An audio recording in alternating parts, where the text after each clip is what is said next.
Oh, and by the way, if the intro's ever too long for you, you can just basically skip it by clicking on the timestamp down below in the description.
Why, hello there, YouTube, and welcome back to 31. So, we continue now with day 2, and for that one, I am reviewing Hammer Horror's Dracula.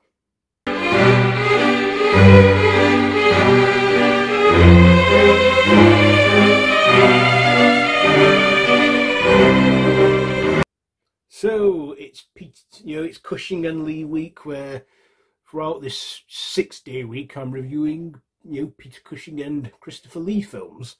Oh, and by the way, if the intro's ever too long for you, you can just basically skip it by clicking on the timestamp down below in the description.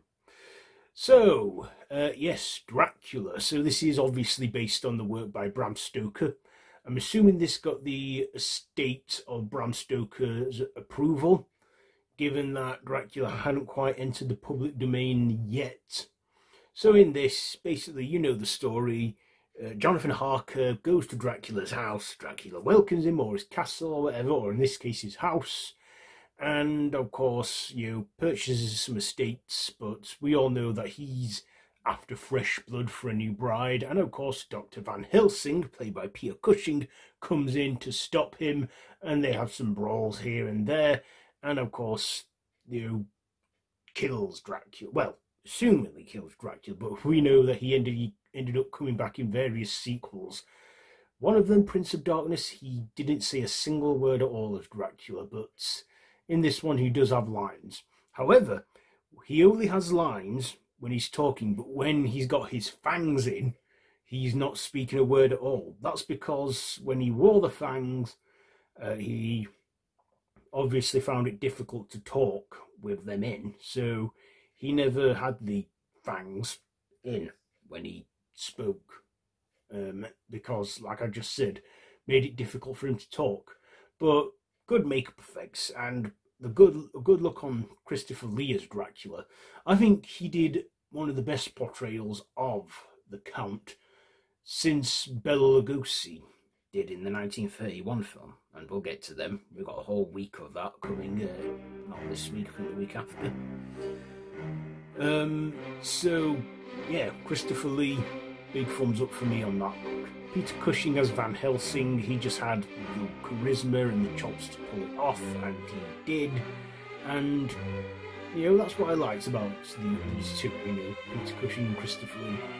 Both being good friends in real life, but playing off each other in other roles. Like I said, he was Frankenstein in all the Frankenstein films.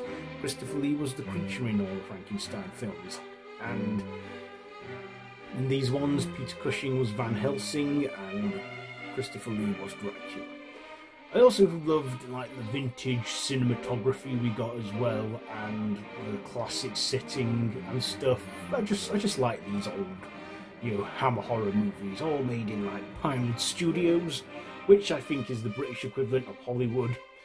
And yes, this had a good score and a soundtrack to it, like that classic stuff like that, and good text and edit, and yeah, I thought this was a nicely done one. I mean, there was some drama here and there, some little bits of pacing issues, but nothing to really go on too much about. I mean, this film runs for a decent amount of time, and I thought, yeah, it entertained me enough. I enjoyed it. You know, Christopher Lee and Peter Cushing made this film worthwhile. You know, I mean, some of the effects are dated, but I think work, especially with the bloody effects and that. But even when Christopher Lee had the fangs in, I don't think he needed to say a word, because, you know, he just looked intimidating and scary enough as it is with the fangs in. But as I said already, always spoke good lines with the fangs when he went in. So, let's get to my ratings. I will give Hammer Horror's 1958 Dracula. I think I will give this 4.5 stabs out of 5. 4.5 stabs out of 5 for Dracula. So have you seen this one? Do let me know what you think down below in the comments, and if you like this video, be sure to give it a big thumbs up, share with your friends, and feel free to subscribe to the channel if you haven't already, and I will see you tomorrow for another helping of 31. So, until then, till next time, don't have nightmares.